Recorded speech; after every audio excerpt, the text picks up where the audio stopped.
Ada empat ada 4 tips supaya bisa melakukan teknik chop backhand pendek ya, bisa kembali ke area net atau bolanya bisa berputar kembali.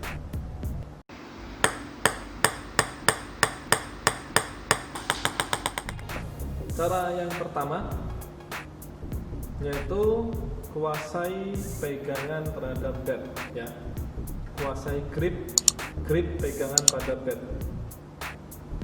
Oke, ketika melakukan chop pendek ya, chop pendek yang bisa kembali, ini pegangan jangan terlalu kencang menekan ya, kemudian jangan terlalu lemas juga ya, di pertengahan.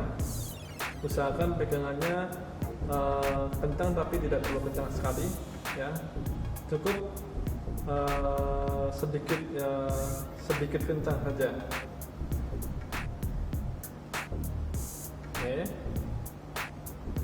jangan terlalu seperti ini kencang, jadi relax saja seperti biasa, seperti memegang bat biasa, seperti membawa bat biasa ya, pegangannya.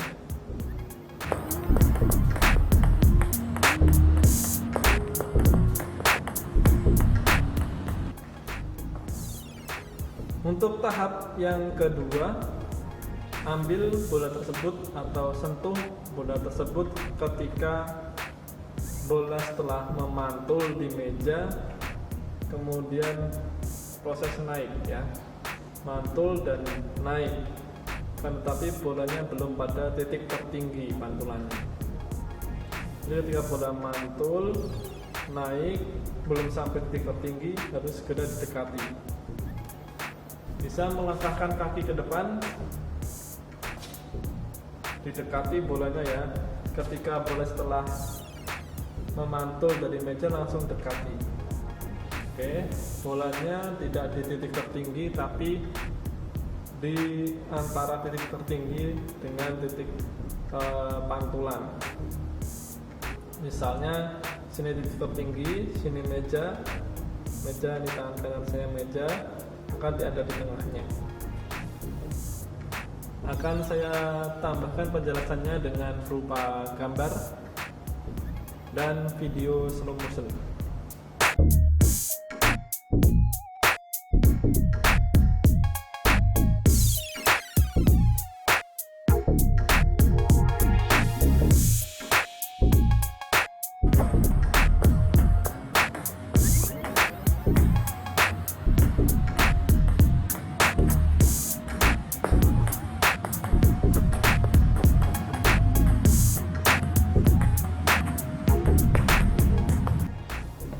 Untuk tahap yang ketiga ya, ketika melakukan sentuhan atau mengecop bola tersebut, maka jangan diberi tekanan ke depan, yaitu hanya sentuh saja secara halus ke bawah ya, diikutin. Jadi bola berputar diikutin. Ketika bola habis mantul naik sedikit langsung disentuh ya, tapi jangan ditekan ke depan, tapi agak sedikit ke bawah. Oke, tapi tidak kencang, relax saja ya, sedikit kencang saja. Jadi supaya bolanya bisa agak sedikit bergulir di bat. Hal itu memanfaatkan dengan adanya permukaan bat ya. Ini supaya terjadi putaran balik. Perlu dicatat ya, perlu diingat supaya tidak melakukan dorongan ke depan ya, hanya sentuh saja ke bawah dikit saja, ya. Gerakannya hanya sedikit saja. Kenapa sedikit? Karena apabila terlalu panjang maka bola ini akan memantul juga panjang. Oke, tapi kalau hanya sedikit maka ini hanya untuk menyampaikan bola biar melewati net dan nanti akan terkena efek backspinnya. Setelah melewati net, bola akan backspin ya, dan bisa kembali atau ke arah area net. Tambahan perlu juga dicatat, usahakan bola supaya bisa bergulir ya, bergulir di permukaan. Maka jangan sampai didorong. Kalau didorong, bola tidak sempat bergulir. Maka pendek saja gerakannya dan halus.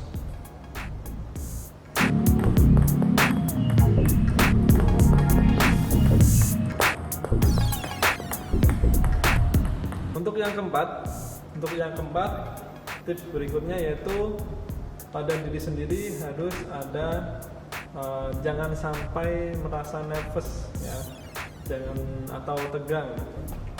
Biasanya pada kompetisi ya, acara kompetisi, seorang atau saya juga mungkin atau atlet yang lain agak sedikit nervous ya, agak sedikit tegang, sehingga bolanya ini malah cenderung keluar area meja, malah biasanya tanggung, sehingga bisa dengan mudah diserang oleh lawan.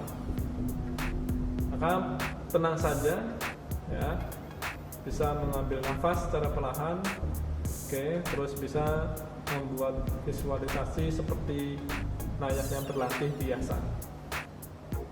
Sekiranya 4 tahap tersebut juga perlu dilatih dan diasah, bisa dengan menggunakan bola banyak akan lebih mudah menguasai apabila di bola banyak ya. Tetapi kalau tidak menggunakan bola banyak, maka bisa berlatih dengan teman bisa melakukan servis backspin ya. Kemudian kamu coba melakukan gerakan yang ke-4 tahap tersebut.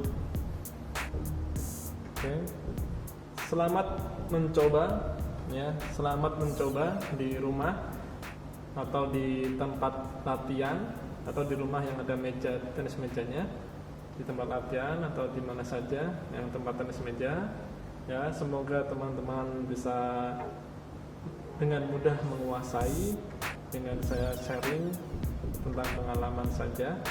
Dan bagi yang ingin berkomentar atau bertanya, atau mungkin Anda memberikan masukan pada video yang saya buat, silakan bisa dituliskan di komentar supaya kita terjadi antara sharing sesama pecinta tenis meja.